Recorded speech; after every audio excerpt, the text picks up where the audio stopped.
Bonjour à toutes et bonjour à tous. Merci de me rejoindre. Alors c'est la vidéo 5 et on attaque le chapitre 3. Et là, donc, je vous disais donc qu'on était sur le terrain, il fallait y aller. Je vais terminer la vidéo 4 par ces mots.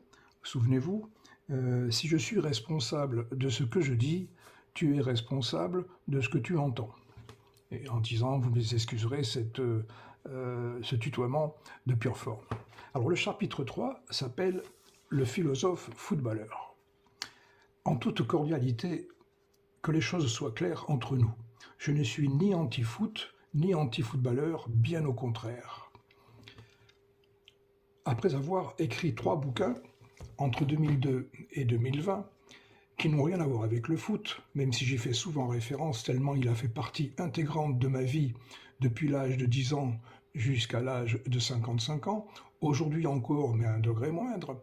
Cela fait bien longtemps que je me dis, il faudra bien qu'un jour, j'écrive un bouquin sur le foot.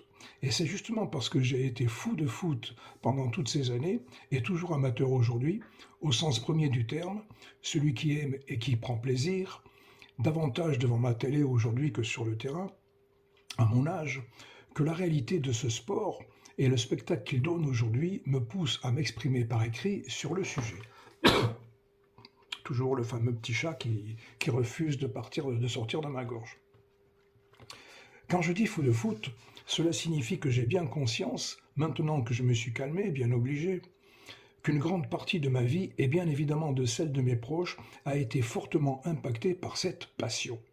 Cela s'est vérifié dans tous les secteurs personnels, professionnels et extra-professionnels, et avec toutes les conséquences de tous ordres qu'on peut imaginer, ressenties comme positives ou négatives. Cela reste vrai dans tous les domaines et partout où cette addiction, n'ayons pas peur des mots, m'a accompagné et m'a amené, qu'il s'agisse de sentiments, de sexe, de couple, de famille, de travail, d'activités extra-professionnelles, de culture, de loisirs, de vacances ou de voyages. Cette mise au point étant faite, quelques considérations d'ordre général, puis, une fois l'état des lieux effectué et le diagnostic posé, et parce que la bonne longueur pour les jambes, c'est quand les pieds touchent bien par terre, Coluche, drôle de philosophe qu'on ne présente plus, quelles améliorations tangibles et quels remèdes concrets et réalistes pourrait-on prescrire à ce grand corps malade, salut l'artiste, qu'est devenu le football professionnel, mais pas seulement. Il s'agira en fait de tenter de soigner ce monde malade du foot, et bien plus qu'il n'y paraît à première vue. Mais encore faut-il que cette affirmation sous ma plume puisse être recevable et si possible partagée, un tant soit peu, et par un minimum de personnes. C'est ce à quoi je vais m'employer. C'est ainsi que tout au long de nos réflexions, nous allons sans arrêt osciller entre la nécessité de garder les crampons bien au ras des pâquerettes et celle de garder la tête au-dessus de la mêlée. C'est d'ailleurs ce que chacun essaye de faire tout au long de son existence et dans tous les secteurs de la vie, mais avec des fortunes diverses. Nous allons nous regarder courir, un pied sur le terrain, un pied en dehors. Décidément,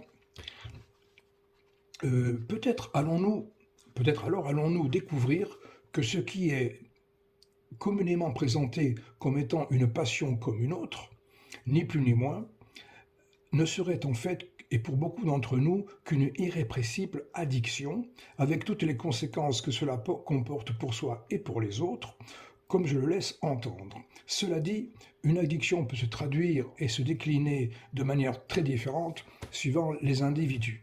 Ce qui suit devrait nous aider à mieux situer la frontière entre la saine passion et la pathologique addiction. Pour paraphraser Georges Clemenceau, qui disait « La guerre, c'est bien trop grave pour être confié à des militaires », je dirais que le foot, c'est trop grave pour être confié aux seuls acteurs actuels de la planète football.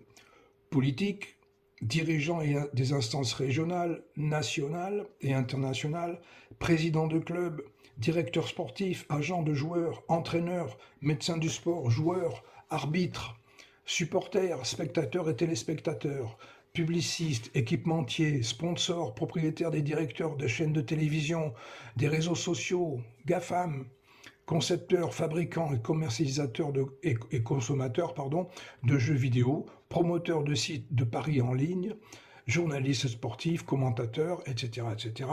Et cette liste est loin d'être exhaustive. À leur décharge, rappelons tout de même qu'à l'insu de leur plein gré, feu les guignols de l'info sur Canal+, à l'époque, la plupart des acteurs de cette liste sont confortablement installés dans ce qu'on appelle le déni. Les autres, beaucoup moins nombreux, le sont dans le mensonge assumé ou dans l'omission, ce qui pourrait se traduire ainsi: je sais que ce que je dis est une connerie, mais j'ai intérêt à le dire, alors je le dis quand même. Pour information, voici la traduction très personnelle que je fais de la définition du déni dans son acception la plus communément admise dans le monde des sciences humaines et en particulier en psychiatrie. Quand une réalité te dérange, tu t'en inventes une autre qui t'arrange, que tu fais tourner en boucle dans ta tête et à laquelle tu finis par croire de bonne foi. Imparable. Attention tout de même, le déni flirte dangereusement avec la schizophrénie, mais la vraie, je veux dire, celle qu'on trouve dans les institutions et les hôpitaux psychiatriques. À force de flirter, il ne manquerait plus qu'il nous fasse des petits, ces deux-là. Très important, tous les gens de cette première liste, à l'exception de ceux qui mentent et omettent en toute bonne, entre guillemets, conscience, se trouvant en état de déni de réalité, sont parfaitement sincères et honnêtes, et donc tout à fait respectables, tout comme l'alcoolique ou le gros fumeur déclare à qui veut l'entendre: « Je m'arrête quand je veux, je m'arrête quand je veux ». Comme disait l'autre, il n'y a rien de plus facile d'arrêter de boire ou de fumer, la preuve, moi, j'ai arrêté 10 fois, et je me prépare à l'11e. Auteur inconnu, même si j'en connais un paquet qui, parmi ceux que j'ai pu côtoyer lors des 3e mi-temps, pourraient être les auteurs potentiels de cette brève de comptoir. Cela me fait penser à cette question hautement philosophique, mine de rien, que les Chevaliers du Fiel, humoristes bien identifiés, eux, se posent en ces termes dans la série Les Municipiaux. Je me demande si on boit parce qu'on est con, ou si on est con parce qu'on boit. La question est suffisamment drôle pour être prise très au sérieux. Mais c'est une autre histoire, un peu comme celle de savoir si au commencement, c'est la poule qui a fait l'œuf ou si c'est l'œuf qui a fait la poule. Comme on dit quand on veut mettre un terme à une conversation inextricable, autant discuter du sexe des anges. Formule qui, contrairement à ce qu'elle sous-entend, serait en fait bien plus intéressante et instructive à appréhender qu'il n'y paraît. Mais revenons au foot que d'ailleurs nous ne quitterons jamais tout au long de notre route, même si nous allons nous autoriser quelques détours, comme d'ailleurs j'ai déjà commencé à le faire. Vous aurez compris que, puisque nous avons tout notre temps, nous pouvons, et c'est heureux, nous permettre d'éviter la facilité des autoroutes, des rocades, des voies rapides, des routes nationales, régionales ou départementales. Non. Nous allons prendre les petites routes de campagne qui traversent nos jolis villages, les chemins de vicinaux et les chemins de traverse, et parfois même les sentiers forestiers.